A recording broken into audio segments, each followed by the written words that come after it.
আপোনালোকে চাই আছে Assamese health tips YouTube channel. আজি আপোনালোকক জনাম কেঞ্চাৰ হোৱাৰ আগতে কি কি লক্ষণে দেখা দিয়ে তাৰে বিষয়ে আপোনালোকক এই ভিডিঅ'টোত জনাম। ভিডিঅ'টো ভাল লাগিলে লাইক আৰু চেনেলটো ছাবস্ক্ৰাইব কৰিবলৈ নাপাহৰিব। আজিকালিৰ মানুহৰ জীৱন অতি ব্যস্ত হৈ পৰিছে। ব্যস্ত জীৱনশৈলীৰ বাবে প্ৰায় মানুহে স্বাস্থ্যৰ প্ৰতি অৱহেলা কৰে, যাৰ ফলত শৰীৰত বিভিন্ন ৰোগে আক্ৰমণ কৰিবৰ সুবিধা পায়। যদি সকলো ৰোগ বিপদজনক, কৰ্কট ৰোগ আটাইতকৈ বিপদজনক আৰু গুৰুতৰ বুলি গণ্য কৰা হয়। যিকোনো বয়সৰ ব্যক্তি এই ৰোগৰ দ্বাৰা প্ৰভাৱিত হ'ব পাৰে। টাইমছ অফ ইণ্ডিয়াৰ ৰিপৰ্ট অনুসৰি প্ৰতি বছৰে উত্তৰ পূৰ্বাঞ্চলত প্ৰায় 39,000 নতুন কৰ্কট ৰোগী পোৱা যায় আৰু তাৰ ভিতৰত 29,000 ৰোগীয়ে অসমৰ হয়। এইদৰে দিনক দিনে কৰ্কট ৰোগীৰ সংখ্যা বৃদ্ধি পাইছে। ইয়াৰে বেছিভাগ লোক মৃত্যুমুখত পৰাৰ কাৰণ হৈছে কৰ্কট ৰোগৰ লক্ষণবোৰ বহুত দেৰিকৈ গম পোৱা। বেছিভাগ লোকে কৰ্কট ৰোগৰ লক্ষণবোৰ চিনাক্ত কৰিবলৈ সক্ষম নহয়, যাৰ বাবে ৰোগীটো অতি গুৰুতৰ হৈ পৰে। আজি আমি আপোনালোকক কৰ্কট ৰোগৰ আগতীয়া লক্ষণবোৰ বিশেষ তথ্য দিব খুজিছোঁ, যাতে আপুনি সময়ৰ সৈতে ৰোগৰ আগতীয়া লক্ষণবোৰ চিনাক্ত কৰি এই ৰোগৰ পৰা ৰক্ষা পৰিব পাৰে। শৰীৰে কৰ্কট ৰোগৰ আগতে দেখুওৱা লক্ষণসমূহ: উশাহ জোৰ জোৰকৈ লোৱা। যদি আপুনি দৈনিক ব্যায়াম কৰে নাইবা দৌৰে, তেতিয়া জোৰে জোৰে উশাহ ল'বলৈ আৰম্ভ কৰে। কিন্তু যিসকল লোকৰ নদৌৰাকৈ নাইবা কোনো ধৰণৰ কষ্ট নকৰাকৈ এনেই জোৰে উশাহ ল'বলৈ আৰম্ভ কৰে বা উশাহ নিয়াত কষ্ট পালে স্বাস্থ্যৰ বাবে অতি বিপদজনক বুলি প্ৰমাণিত হ'ব পাৰে।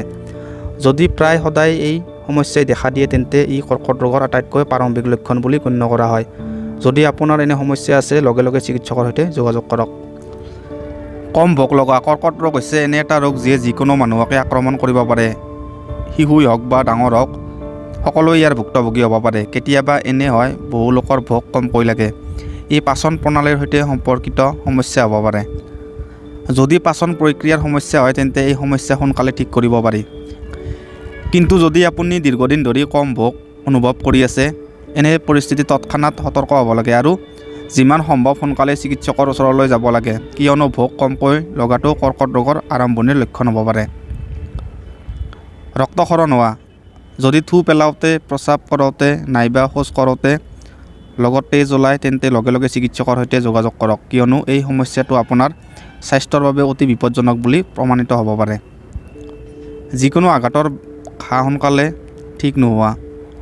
যদি আঘাতৰ বাবে আপোনাৰ শৰীৰৰ কোনো অংশ আঘাতপ্ৰাপ্ত হৈ আছে আৰু ঔষধ খোৱাৰ পাছতো যদি আপোনাৰ ঘা আৰোগ্য হোৱা নাই, তেন্তে আপুনি লগে লগে চিকিৎসকৰ সৈতে যোগাযোগ কৰিব লাগে, কিয়নো এই সৰু সমস্যাই পিছত গৈ কৰ্কট ৰোগৰ দৰে এক গুৰুতৰ সমস্যা হ'ব পাৰে।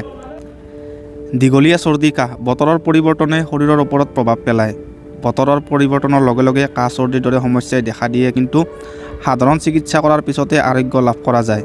যদি আপোনাৰ দীৰ্ঘদিন ধৰি কাহ চৰ্দিৰ সমস্যা আছে, সাধাৰণ চিকিৎসাৰ দ্বাৰাও আৰোগ্য লাভ কৰা নাই, তেন্তে আপুনি লগে লগে চিকিৎসকৰ পৰামৰ্শ ল'ব লাগে, কিয়নো দীঘলীয়া কাহ চৰ্দিৰ কৰ্কট ৰোগৰ প্ৰাৰম্ভিক লক্ষণ বুলি গণ্য কৰা হয়।